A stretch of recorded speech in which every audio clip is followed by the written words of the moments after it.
सादर करत आहोत डिजिटल बीड न्यूज, सर्वात आधी सर्वात जलद।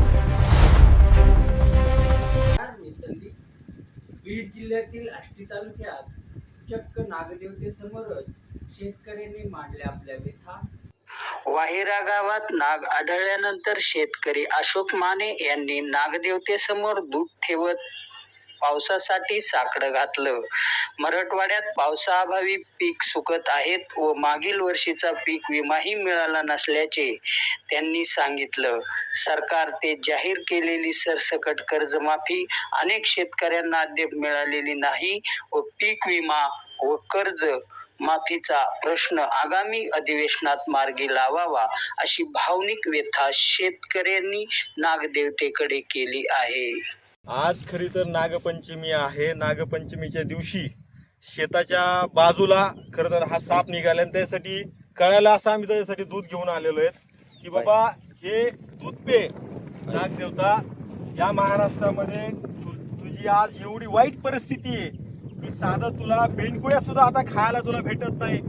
मराठवाड्यामध्ये पाऊस सुद्धा नाही, 15 दिवस झालंय आणि सरकार म्हणलं होतं कर्जमाफी करू, आम्ही हे करू ती करू, पण अजून यादी सुद्धा आलेली नाहीये, तिसरी यादी सुद्धा आलेली नाहीये।